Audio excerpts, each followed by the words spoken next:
Movie शुरू होती है तो हमें ये सीन दिखाया जाता है कि समुंदर से कुछ अजीबोगरीब क्रिएचर्स निकलकर शहर की तरफ बढ़ रहे हैं और उन्हें पैरासाइट्स का नाम दिया गया है। फिर हम एक आदमी को देखते हैं जो कि अपने कमरे में सोया होता है और उनमें से एक पैरासाइट रेंगता रेंगता उसके कान के अंदर चला जाता है। वो आदमी बहुत तड़पता है और उसके बाद फिर से नॉर्मल होकर सो जाता है। अब हमें एक लड़का दिखाया जाता है जिसका नाम शिंची था। वो रात को अपने कमरे में हेडफोन्स लगाकर गाने सुन रहा होता है। वो पैरासाइट उसके कान में घुसने की कोशिश करता है लेकिन उसे घुसा ही नहीं जाता। अब वो उसके नाक के पास चला जाता है। शिंची को खारिश होती है तो वो समझता है कि वो एक कीड़ा है, तो वो उसे पकड़कर दूर फेंक देता है। वो उसको मारने के लिए आगे बढ़ता है लेकिन तभी वो पैरासाइट उसके हाथ पर काट कर उसके हाथ के अंदर चला जाता है। तभी उसकी मॉम भी वहां पर आ जाती है तो वो उनसे कहता है कि देखें, मेरे हाथ में कुछ चला गया है। और जब उसकी मॉम उसका हाथ देखती है तो वो बिल्कुल ठीक होता है। अब अगली सुबह हमें दिखाया जाता है कि शिनची नाश्ते की टेबल पर बैठा होता है तो उसे अपने हाथ में बहुत अजीब फील होता है। और फिर दूसरी तरफ हमें वो आदमी दिखाया जाता है जिसके कान में स्टार्टिंग में एक पैरासाइट चला गया था। वो अपनी बीवी के सामने आकर खड़ा होता है और अपना मुंह खोल लेता है। उसका मुंह बहुत ही खौफनाक और बहुत ही बड़ा था और वो अपनी बीवी का सर अपने मुंह में लेकर अपना खौफनाक मुंह बंद कर लेता है और ये सब उसी पैरासाइट की वजह से हो रहा था। फिर हमें शिंची दिखाया जाता है जो कि स्कूल जाते हुए रास्ते में अपनी दोस्त से मिलता है। वो भी उसमें काफी अजीब हरकतें नोट करती है और जब वो स्कूल पहुंच जाता है तब भी उसके साथ बहुत कुछ अजीब हो रहा था, जैसे उसके राइट हैंड में काफी पावर आ गई हो। वो घर आता है और अपना हाथ काटने की कोशिश करता है लेकिन उसका हाथ मूव करने लगता है और उसे रोकता है। और फिर हम देखते हैं कि उसका हाथ एक क्रिएचर में बदल गया है और वो शिंची से बातें भी कर रहा था। फिर हम देखते हैं कि वो शिंची की बुक्स भी पढ़ा करता था और उसका लैपटॉप भी यूज किया करता था क्योंकि वो इंसानों के रहने के तरीके जानना चाहता था। जब इसने शिंची की बॉडी में घुसने की कोशिश की थी तो शिंची ने इसे आगे जाने से रोक लिया था, इसलिए अब ये सिर्फ राइट हैंड में ही था और उसी हाथ को कंट्रोल कर रहा था। ये अपना नाम मिकी बताता है और कहता है कि तुम मुझे कभी मत काट क्योंकि मैं तुम्हें कुछ नहीं कहूंगा, तुम मेरे होस्ट जो हो। अब हम देखते हैं कि शिंची और मिकी में दोस्ती होने लगी थी लेकिन बाकी सब लोग जिनको पैरासाइट्स ने इन्फेक्ट किया था वो पूरे शहर में बहुत तबाही मचा रहे थे और इंसानों को मारकर खा रहे थे। दूसरी तरफ मिकी शिंची को खींचकर एक रेस्टोरेंट की तरफ ले जाता है। वहाँ पर भी बहुत सारे इन्फेक्टेड लोग यानी पैरासाइट्स इंसानों का गोश्त खा रहे थे। वो शिंची को देखते हैं तो उन्हें लगता है कि ये भी इन्फेक्टेड है और उससे भी वो गोश्त देते हैं, लेकिन जब उन्हें पता चलता है कि ये पूरी तरह से तो इन्फेक्ट नहीं हुआ बल्कि ये अभी भी इंसान है तो वो उसे ही मारने के लिए आगे बढ़ते हैं। लेकिन मिकी उनको आगे से मारता है और शिंची की जान बचा लेता है क्योंकि अगर शिंची मर जाता तो वो खुद भी मर जाता और ये उसने अपने फायदे के लिए किया था। अब न्यूज आती है कि शहर के लोग मारे जा रहे हैं और किसी को कुछ समझ नहीं आ रहा कि इन्हें मारने वाला है कौन, क्योंकि पैरासाइट्स अपना ये काम बहुत होशियारी और छुप के कर रहे थे। शिंजी मिकी से कहता है कि तुम अपने साथी पैरासाइट्स को क्यों नहीं कहते कि इंसानों को मत खाएं। तो मिकी उससे कहता है कि तुम भी तो सब्जियों और जानवरों के गोश्त को खाते हो, तो इसी तरह हम लोगों का खाना इंसान ही है, तो इसमें बुरी बात क्या है। अब मिकी को पता चल जाया करता था कि उनके आसपास कौन सा पैरासाइट है, तो जब शिंजी स्कूल जाता है तो वो उसे बताता है कि तुम्हारे पास एक और पैरासाइट, और वो कोई और नहीं बल्कि उसकी टीचर थी। वो टीचर जब शिंजी को देखती है तो उससे भी पता चल जाता है कि इन्फेक्टेड है, लेकिन वो कहती है कि तुम्हें मुझसे डरने की कोई जरूरत नहीं है क्योंकि मैं इंसानों को नुकसान नहीं पहुंचाना चाहती, बल्कि मैं उनके तरीके इसलिए पढ़ रही हूँ ताकि इंसानों जैसी क्वालिटीज हमेशा मुझ में रहें। वो उसे दो और पैरासाइट्स के पास लेकर जाती है, एक स्टूडेंट होता है और एक पुलिस ऑफिसर। वो बताती है कि ये पुलिस ऑफिसर मेरा हस्बैंड है और हमारा बेबी होने वाला है और वो बेबी बिल्कुल नॉर्मल इंसान होगा, तो हम भी इंसानों की तरह ही रहना चाहते हैं। हम किसी को नुकसान नहीं पहुंचाएंगे, किसी को सरेआम नहीं मारेंगे, लेकिन छुप के गोश्त खाना चाहते हैं, तो क्या तुम हमारा ग्रुप ज्वाइन करोगे। लेकिन मिगी इस बात को नहीं मानता। अब अगले दिन वही पुलिस ऑफिसर उन लोगों के पास आता है तो मिगी शिंची को बताता है कि ये हमें मारने आया है क्योंकि इसे पता चल चुका है कि उस दिन रेस्टोरेंट में हमने एक पैरासाइट को मारा, और इसी के साथ वो पुलिस ऑफिसर इन पर अटैक कर देता है। अब मिगी और शिंची भी बहुत लड़ते हैं और इसको फाइनली मार देते हैं। जब शिंची घर आता है तो उसे बहुत बुरा लग रहा कि उसने एक मर्डर कर दिया, लेकिन दूसरी तरफ हम देखते हैं कि पुलिस ऑफिसर की बॉडी से वो पैरासाइट निकलकर किसी और की बॉडी में चला जाता है, और ये कोई और नहीं बल्कि शिंची की माँ थी, और वो शिंची को मारने के लिए उसकी तरफ बढ़ रही थी। मिगी शिंची को बताता है कि तुम्हें मारना चाहती है, तो शिंची उसे कहता है कि खबरदार तुमने मेरी माँ को कुछ कहा, क्योंकि वो अपनी माँ से बहुत मोहब्बत करता था और वो नहीं चाहता था कि उसकी माँ मरे। लेकिन देखते ही देखते उसकी माँ का सर भी बाकी पैरासाइट्स की तरह खुलने लगता है और वो शिनची पर अटैक कर देती है। उसका बहुत खून जाया होता है और वो मरने के करीब होता है। लेकिन अगली सुबह हम देखते हैं कि वो दोबारा से उठ खड़ा हुआ है। तो मिगी उसे बताता है कि तुम बहुत जख्मी हो गए थे, लेकिन मैंने अपने सेल से तुम्हारे जख्म को ठीक कर दिया। लेकिन यहाँ बुरी बात ये थी कि अब शिनची की बॉडी में मिगी के सेल्स चले गए थे और अब वो पूरी तरह इन्फेक्ट हो रहा था। अब शिनची अपनी माँ को ढूंढने लगता है, लेकिन वो कहीं पर नहीं मिलती। तो वो टीचर के पास जाता है और पुलिस ऑफिसर के बारे में पूछता है, लेकिन वो टीचर भी उसे कुछ नहीं बताती। मिगी उसे बताता है कि अब दिन में मुझे भी 4 घंटे सोने की जरूरत पड़ेगी और उस वक्त मैं तुम्हें बचा नहीं सकूंगा, तुम्हें अकेले ही लड़ना होगा। लेकिन क्योंकि मिगी के सेल्स भी अब उसकी बॉडी में थे तो उसके अंदर मिगी की क्वालिटीज भी आने लगी। खैर, फिर हम देखते हैं कि वही स्टूडेंट जो टीचर ने दिखाया था, जो कि पैरासाइट बन चुका था, वो भी शिनची के स्कूल में ही एडमिशन ले लेता है।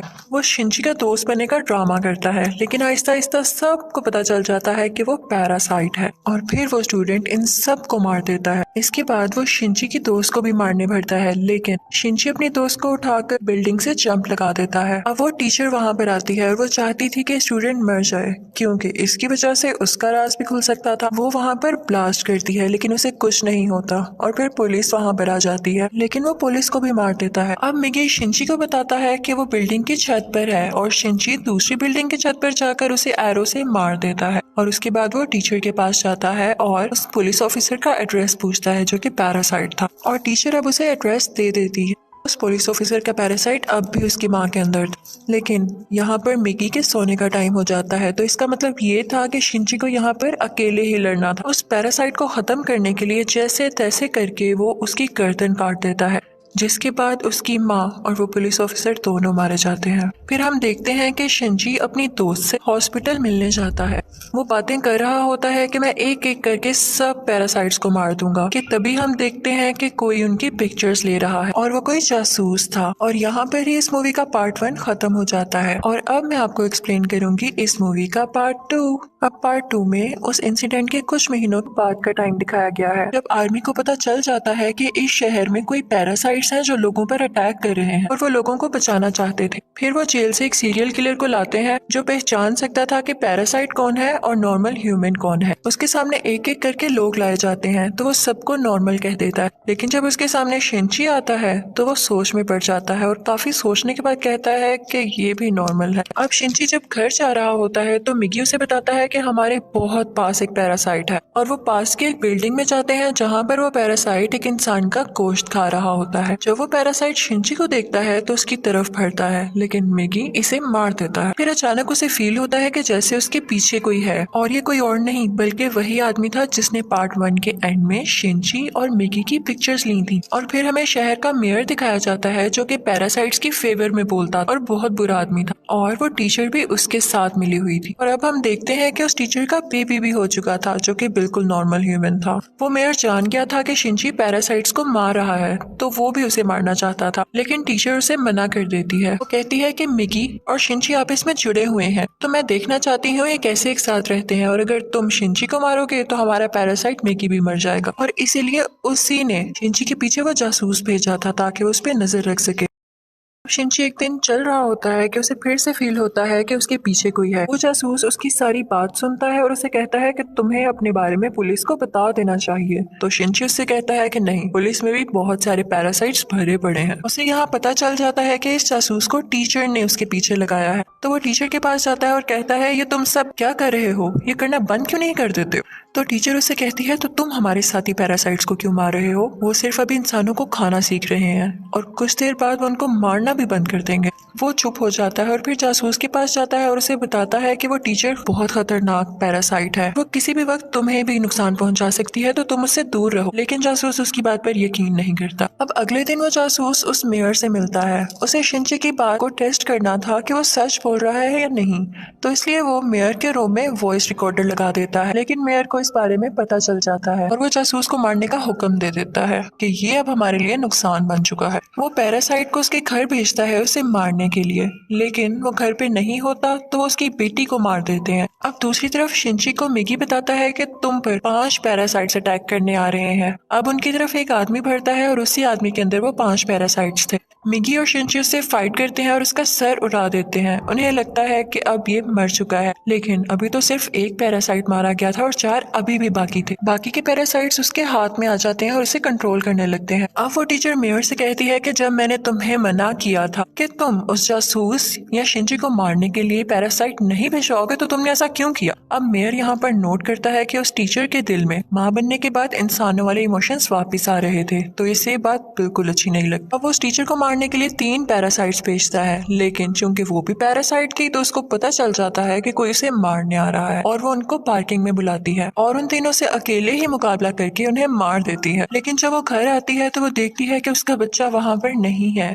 और उसे एक नोट मिलता है जिस पर लिखा होता है कि तुम्हारा बच्चा मेरे पास है और ब्रिज पर मुझसे मिलने आओ। इनफैक्ट वो नोट उस जासूस का था। वो अपनी मरी हुई बेटी का बदला लेना चाहता था टीचर के इस बेबी को मारकर। वो टीचर घबराते हुए शिंची को भी अपने साथ वहाँ लेकर जाती है, तो शिंची उस जासूस को बताता है कि तुम्हें इसे मारकर कुछ नहीं मिलेगा क्योंकि ये बेबी एक नॉर्मल इंसान है। इसी दौरान आर्मी भी वहाँ पर आ जाती है और उन्हें पता चल जाता है कि मेयर ने अपनी बिल्डिंग के अंदर बहुत सारे पैरासाइट छुपाए हुए हैं। अब वो बिल्डिंग से एक एक करके लोगों को निकाल रहे थे और उनमें से जो पैरासाइट था वो उसको शूट करते जा रहे थे। सीरियल किलर भी वहीं पर था और फिर हम मेयर को स्पीच करता हुआ देखते हैं जो बता रहा होता है कि असली मॉन्स्टर्स तो इंसान है जो कि पैरासाइट्स को बिला वजह मार रहे हैं। तो वहाँ पर बैठे हुए आर्मी के सब लोग उसे शूट कर देते हैं जिससे उसकी डेथ हो जाती है। तभी वो सीरियल किलर चिल्लाने लगता है कि ये इंसान था, ये तो बस पैरासाइट्स का साथ दे रहा था। लेकिन जब वो पीछे मुड़ के देखते हैं तो वही आदमी उनके पीछे खड़ा होता है जिसके अंदर 5 पैरासाइट्स थे। सब उसे शूट करते हैं लेकिन उसे कुछ नहीं होता। फिर हम देखते हैं कि जासूस उस बच्चे को फेंकने ही वाला होता है। टीचर जब ये देखती है तो अपने बच्चे को बचाने के लिए उसे मजबूरी में पैरासाइट बनना पड़ता है। वो अपना एक हाथ निकालकर जासूस की चेस्ट में घुसा देती है जिसकी वजह से सबको पता चल जाता है कि वो एक पैरासाइट है। पुलिस उस पर मुसलसल शूट करने लगती है और वो जान गई थी कि अब उसकी जान नहीं बच सकती, तो वो अपना बेबी शिंची को पकड़ाने आती है। जैसे ही वो बेबी शिंची को पकड़ाती है बहुत ज्यादा गोलियां लगने की वजह से उसकी फौरन डेथ हो जाती है। यहाँ पर शिंची को अपनी माँ भी याद आने लगती है और उसमें इंसानों वाली फीलिंग्स दोबारा से आने लगती है। अब पुलिस शिंची को अपने साथ इन्वेस्टिगेशन के लिए ले जाती, लेकिन साथ ही उन्हें खबर मिलती है कि उस पैरासाइट ने जिसके अंदर 5 पैरासाइट थे आर्मी को मार दिया है। तो शिंची फौरन से कार लेकर वहां पे जाता है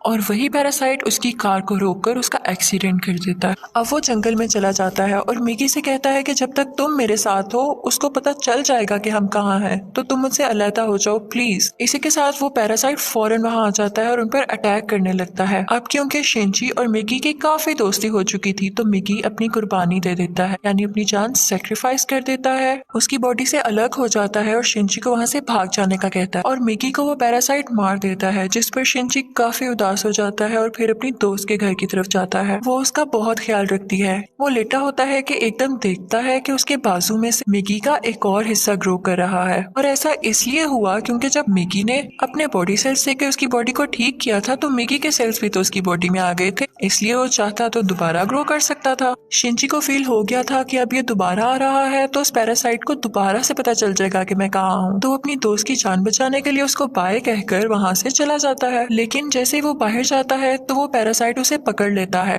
लेकिन एक फैक्ट्री में पहुंचकर शिंची एक केमिकल रोड उसकी बॉडी में घुसा देता है, लेकिन उसे कुछ नहीं होता। तो वो कहता है कि तुम मुझे क्या समझ रहे हो, मैं तो तुम्हें मारकर बाकी इंसानों को भी मार दूंगा और फिर मैं और बाकी पैरासाइट्स इस दुनिया पर रूल करेंगे। वो उसे मारने ही वाला होता है कि मिगी फौरन से उसकी बॉडी में दोबारा ग्रो कर जाता है और उस पैरासाइट पर अटैक कर देता है। इसी के साथ उसकी बॉडी में कुछ होने लगता है और वो तड़पने लगता है। तो मिगी शिंची को बताता है कि जिस रोड से तुमने इसको मारा उस पर बहुत केमिकल्स लगे हुए थे और अब पैरासाइट्स इसकी बॉडी में नहीं रहना चाहते और एक एक करके सब पैरासाइट्स उसकी बॉडी छोड़ देते हैं और अब सिर्फ उसकी बॉडी का ढांचा बाकी रह गया। तो शिंची वो उठाकर नीचे आग में फेंक देता है जिससे फाइनली उसकी डेथ हो जाती है। अब हमें काफी दिन बाद का टाइम दिखाया जाता है जब सब कुछ नॉर्मल हो चुका है। तो मिगी शिंची से कह रहा होता है कि अब जैसा कि इस दुनिया में कोई भी पैरासाइट नहीं रहा तो हमें भी साथ नहीं रहना चाहिए, मैं तुमसे अलग हो जाऊंगा। लेकिन शिंची उसे मना मना कर देता है तो मिगी खुद ही अपने आप को खत्म कर लेता है और शिंची का हाथ वापस से अपनी